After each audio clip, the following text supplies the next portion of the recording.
Today we're going to talk about what you should do before buying a used sports car, specifically an older sports car. And I'd like to cover some of the things that people don't always talk about. I mean, obviously, you want to do your research, you want to get a vehicle history, you want to find out as much as you can about the vehicle.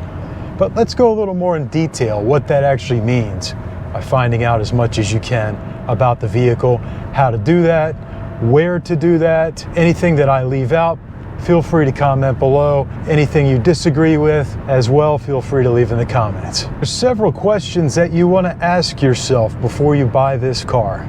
Why are you buying this car? Are you buying the car for you, or is it for someone else? Is it to impress somebody else? How long have you wanted this car? Has this been a dream car since you were a kid? Did you have a poster of this car on your wall when you were a kid? Or is it something that you just started to like 2 or 3 months ago and you're not even sure why you like it?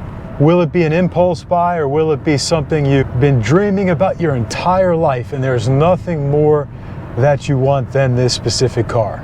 Do you know anybody that owns this specific car personally? Have you driven this car before? Or have you at least gone for a ride in the car? Because depending on the car and how rare it is, you may not know anybody that has owned one. I'm big on getting advice from owners in person, because while there's a tremendous amount of research we can do online, there's also a lot of hate, a lot of fear mongering, and a lot of negative comments. So you need to be able to weed through those online. Go talk to people in person, and then you can get a feel for how much they love the car, not only by what they say, but by their body language and how they act around the car. How much do they love the car? And you want to take all these things into account. What will you be doing with this car? Will it be a weekend car? Will it be a garage queen? Are you going to track this car? Will it be a daily driver or an occasional driver into work?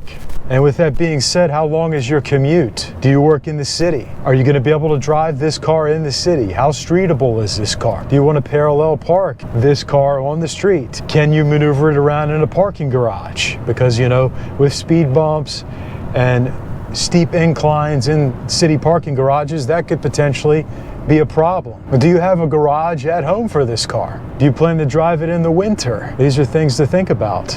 And we're talking about this, guys, because a lot of people like cars and love cars even, but not everybody is car crazy. So they're not going to think all of these things through. So I definitely want to have this discussion with people, because these are important things to consider. The car hobby is very expensive. It's not for cheap people.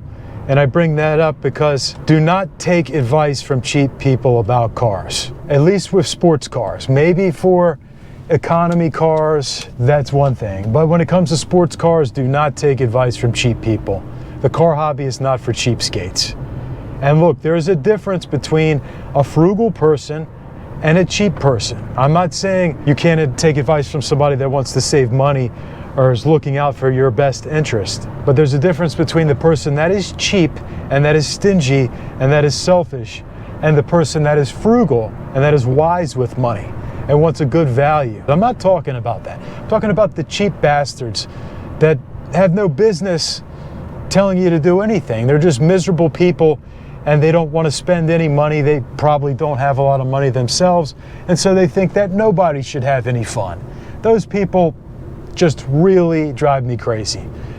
And I don't want to rant too much about that, so we're going to get off subject, but don't take advice from the cheapskates. Also, with that being said, the other end of the spectrum, don't take advice from the new money, flashy showboaters that gamble all the time and love to show off, and, you know, the shallow people that are going to end up bankrupt in a couple of years. Don't take advice from them either, obviously. I'm not saying that. You want to dig deep online with the research. Go to the message boards, go to group pages, go to Instagram, go to YouTube, go as deep as you can. And you will find a lot of positive and a lot of negative information about your car. You know, it's just the way that it is. You're gonna have people that love the car that you wanna buy, and you're gonna have people that hate them. So take the information you find with a grain of salt. How long will you be keeping this car? Is it a car that you're gonna keep for the rest of your life, a lifetime car? Is it a car you wanna experience just for 1 year and then unload? Or is it somewhere in between? These are things to think about. What's the weather like where you live? Do you live in Florida or somewhere warm where it's going to be warm year round? Or do you live in New England or somewhere where you get a lot of snow? Maybe you have to put a set of winter tires on the car in the winter time. How much of a sacrifice are you willing to make for this car? If it's a dream car, if it's something you've always wanted, how far are you willing to go to enjoy this car and take care of it? Because you could buy the car and then all of a sudden you realize, you know what? This isn't worth it. I don't want this car. I don't want this. What am I missing here, guys? What should you do before buying the car? Obviously, you want to do your research on the specific car. You want to get a vehicle history report, a Carfax report.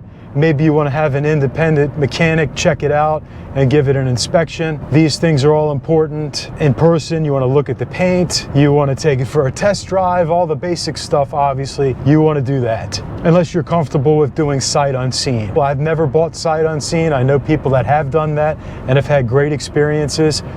And then I know people that have not had the best of luck with sight unseen. So that can be an option too, depending on your comfort level with doing that. Do you have to buy from a dealer, or are you willing to look at independent sellers? Because often the independent market, especially for older cars, is going to be the way to go if you can find the right person to sell you the car. And a lot of car enthusiasts are always buying from their friends or other people in the community that they know and that they can trust, that they've built a reputation with. So don't be afraid to buy from an independent seller. The dealer isn't always the best bet. You may actually end up paying more through an independent seller, somebody that has a niche car, something that's worth a lot of money that is in demand.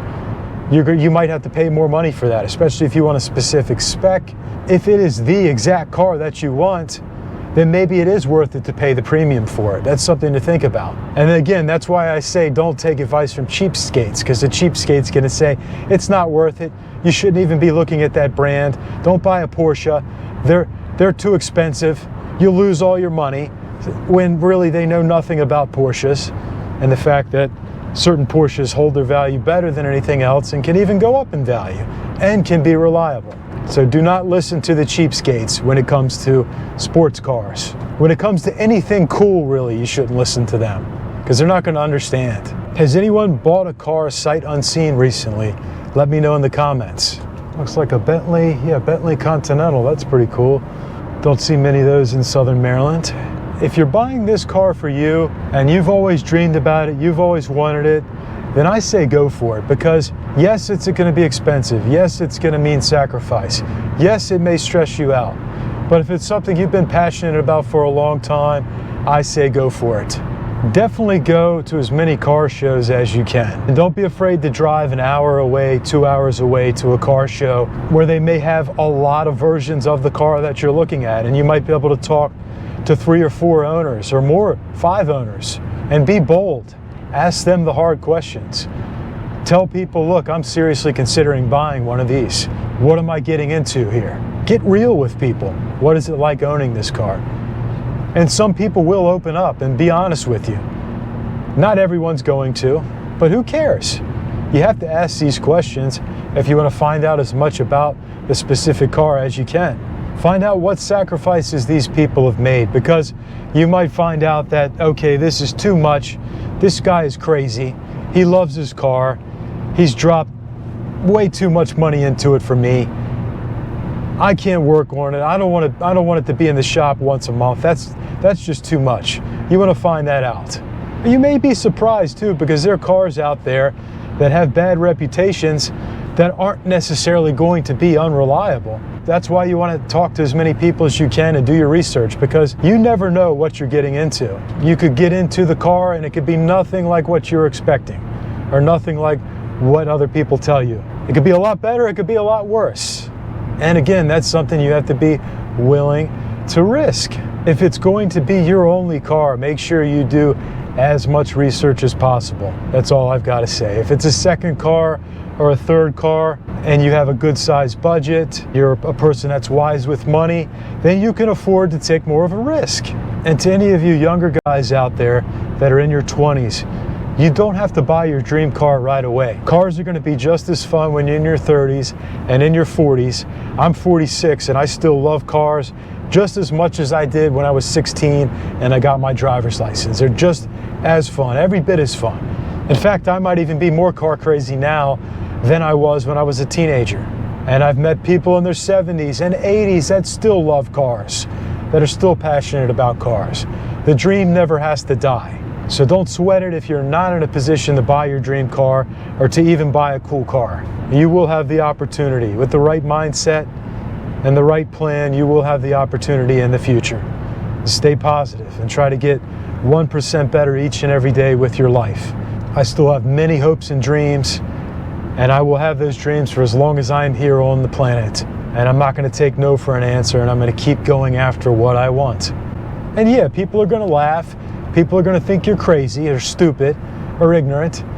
And maybe some of that is true, but who cares? Who cares? You got to go after what you want in life. Nobody else is going to do it for you, so make sure you do it for you. Thanks for watching, guys. Please like and subscribe. Hit that notification bell, and I'll see you next time.